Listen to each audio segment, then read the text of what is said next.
they didn't have boundaries at all. And I think that as you grow up and you realize, like, why do you not have boundaries? Why are boundaries always being crossed over? You always want to look at your childhood, right? Like, our therapy right now has been all about our childhood. We're back with your favorite weekly show, Perfectly Imperfect Love. And today we're going to talk about healthy boundaries to have in a relationship. What do they look like? What do you think, Mike?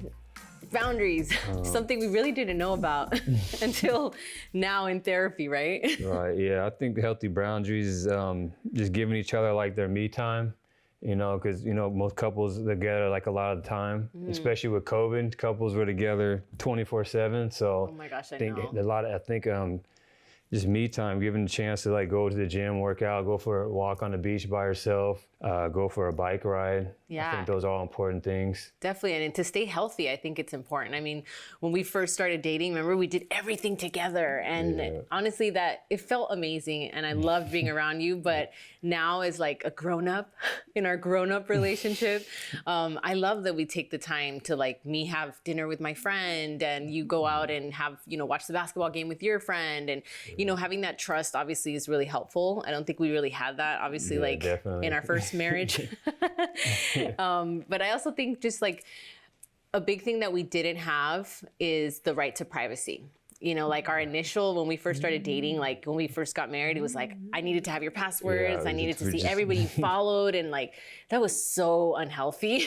Yeah, I was the same way. Any friend request or any guy that was your friend on your friend list. Yeah. We were super jealous, and now that we're older, I think it's a little less. I know I'm still pretty jealous. I know. I'll admit that. You're working on that. I'm working on it. Yeah.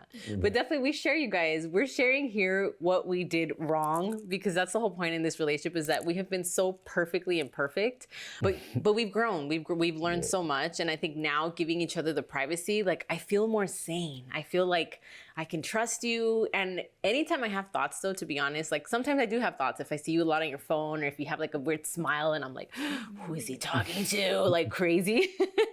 I remind myself that the universe always reveals things that need to be revealed. Like all the truth comes to light. And that kind of comforts me in giving you that privacy, because, obviously, like, my dad cheated on my mom.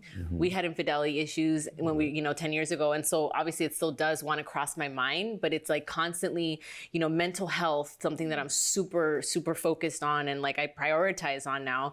I remind myself that the universe is perfect. The universe, will reveal things. Everything comes to light if it needs to be revealed. And so I think that helps me comfort myself in creating that boundary of the privacy part, right? Yeah, I think we crossed a lot of boundaries young in our relationship, and it hurt us. It led to divorce. And now that we're back here again together, I think we've learned from that and the boundaries and thing, and now it's a lot more comfortable talking about them. Yeah. And setting them. And since being with each other 12 years, we kind of already know our boundaries and what's worked for us and what's not. So. Exactly. And I think, both of us came from such a toxic family upbringing. Like our family didn't have boundaries. If now having the boundary to tell you, communication, it's another boundary that is really big with me that I've had to, help in the process in our communication, is like, if you can't communicate with me with love and respect, Mike, we need to have a break. I'm really big on that. I always tell you, like, it's getting too heated. You're getting kind of mean. It's getting harsh. And like my boundary is like, you talk to me with love and respect, because I am a queen and I need to be treated like one, but growing up, my dad and my mom had really bad communication. They didn't have boundaries at all. And I think that as you grow up and you realize, like, why do you not have boundaries? Why are boundaries always being crossed over? You always want to look at your childhood, right? Like our therapy right now has been all about our childhood, even our couples therapy. Yeah. No, couples therapy and the boundaries, growing up, there was a lot of yelling and cussing growing up in my home, so automatically that's what I learned. So that's what I'm safe doing. But obviously there's healthy boundaries to that. And they do a good job of letting me know if I'm, disrespectful or whatever, it's something that I'm trying to change and trying to be calmer and let my feelings out. So I think, working on that now with therapists, couples, and individual is helping create even more healthier boundaries that'll just help our relationship grow more. When we first met, there's a lot of these healthy boundaries we were crossing them more than we were actually practicing them. Yeah. So we can look at that now and laugh about it, because we were definitely in a different place now. So it's so much better. I couldn't be paid enough money to be 20 something years old again. Like, I love being in my 30s now because I've grown so much. Boundaries, I feel like I used to think boundaries were like rules, but it's what helps freedom happen. So if we have these healthy boundaries, like, our relationship could freely blossom. Yeah, I mean, you gotta have boundaries, because if you don't have boundaries like we didn't have in the beginning, then it becomes a mess. Chaos. Yeah, chaos, and then even more now with social media. Yeah. You got to set a lot more boundaries just based on apps and being able to contact and connect with people a lot easier. But I think it's important to know, like, if it feels good, speak up. So I think that, in creating healthy boundaries in your relationship, it has to be something that feels good to you, be honest with it, and then be able to learn to communicate it with love. I think that's the biggest thing. Yeah, I think definitely being honest, because you don't want to just say yes to whatever to your partner just to make them feel better, so. I know. And guys and girls do that. And you feel so unauthentic. Like, when you're not being authentic, your body doesn't feel right. You have anxiety, you have tension in your neck, like, everything lives in your body. And that's a good way to kind of identify, like, no, this doesn't feel right. I need to talk about this.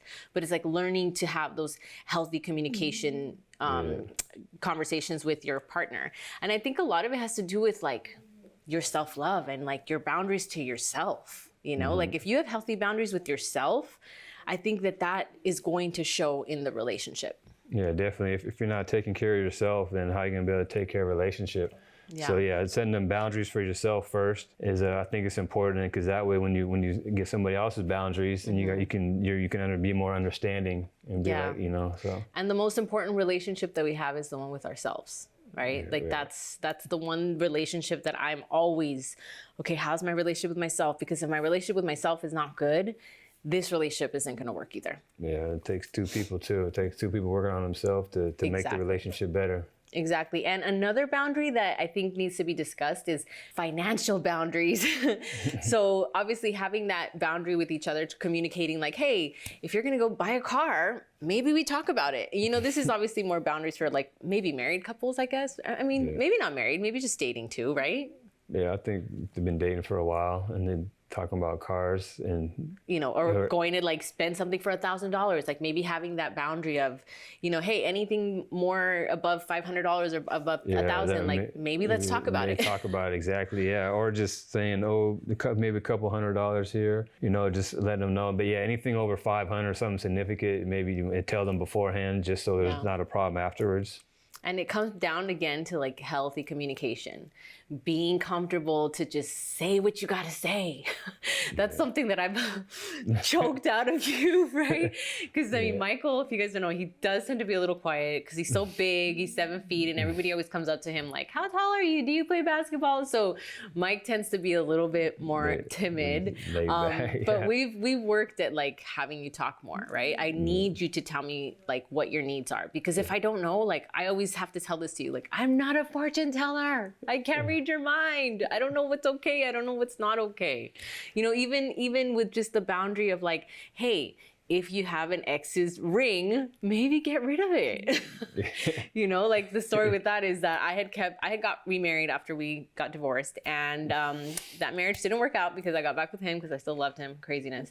But I kept that ring that I had married this other guy, and I mean, it was something that hurt him, and I didn't know that it hurt you. I thought for me, I'm like, it means nothing. It's just a piece of jewelry. It's cute. And for you, it was a big deal. Yeah, I mean, it was a big deal because we had, like you said, we were originally married. And I think it hurt you that I got rid of our ring. Yeah, exactly. Yeah, that's what I was gonna say. You got rid of our ring, and you had another ring in the place of it. So that definitely hurt. So I had to let her hear about it a little bit. But we're good now. The ring is in the garbage where it belongs. Yes, we can let that go, and we have moved on. Yeah. And sadly, this is the end of the show. But follow us on Get It Girl TV and LATV Network. See you next week. Bye-bye.